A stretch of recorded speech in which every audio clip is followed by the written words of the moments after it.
nationale et l'opinion internationale aujourd'hui s'accordent pour dire que nous sommes en crise et cette crise-là, c'est évidemment la crise préélectorale artificiellement créée par le RHDP.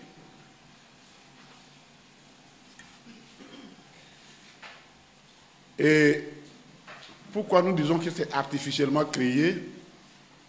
Parce que depuis 2010, le RHDP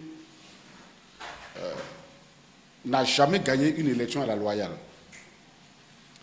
Jamais gagné une élection à la loyale. En 2010, il a perdu les élections et il est revenu, il s'est imposé comme dirigeant du pays par l'effet des armes. Et je crois que c'est cette maladie congénitale du RHDP qui continue de diriger, de gouverner son approche politique, sa gouvernance politique. Depuis lors, on vit de crise en crise. En 2015, alors que la loi lui interdisait d'être candidat, puisqu'il avait été candidat en 2010 par des mesures exceptionnelles, le Conseil constitutionnel lui a donné le droit de contester des élections par dérivation. Lui, chaque fois sa candidature, il y a toujours une épithète pour accompagner et justifier sa candidature. Les autres sont candidats simples, mais lui, il faut toujours une épithète pour accompagner sa candidature. Donc, candidature par dérivation. Ben, ce qui est dérivé, c'est toujours compliqué. C'est-à-dire que quand vous dérivez, c'est-à-dire que vous n'êtes pas sur la bonne voie. Donc, par dérivation. Et vous rappelez, tous ceux qui étaient candidats, qu'on a bannis, qui étaient déclarés candidats, ici Amara, Mamadou Koulibaly, et tous, devant l'obstination du RHDP de garder le pouvoir sans compétition réelle, ont jeté l'éponge. Parce que les conditions n'étaient pas remplies.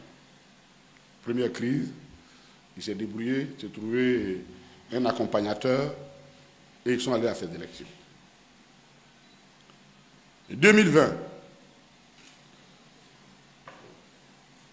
le président Laurent Gbagbo reprend son expression. Là, alors que la Constitution lui interdisait qu'on n'avait que 2 mandats, il s'est déclaré candidat pour cause de mort. Bon. Ça, ce n'est pas constitutionnel. On ne peut pas être candidat pour cause de mort. Il dit, son candidat est décédé.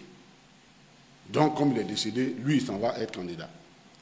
La conséquence, nous la connaissons tous, c'est terminé par une violente crise électorale et qui a entraîné pratiquement, officiellement, 85 morts, mais dans des conditions atroces. Personne ne peut oublier l'image de la tête décapitée du jeune Toussaint dans la région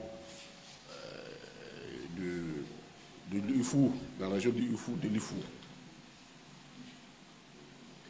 Et de 2015-2020, le président Laurent Gbagbo n'était pas là. Même les élections mineures, qu'on qualifie des mineurs de 2018, les élections municipales, ont entraîné des morts en Côte d'Ivoire. Donc, c'est une constante de la vie politique, c'est une constante de l'approche politique du RHDP, de créer artificiellement des crises et de faire en sorte que ces crises-là, ils puissent en tirer profit pour être un seul candidat, ou du moins un candidat avec ses candidats que lui-même il choisit. Et puis le scénario, on le connaît, après les élections, il dit, bon, on va organiser un forum de la réconciliation nationale, et puis bon, voilà, on prend quelques mesurettes, et puis la vie continue.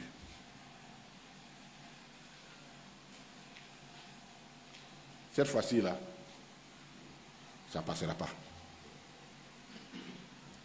Cette fois-ci, ça ne passera pas.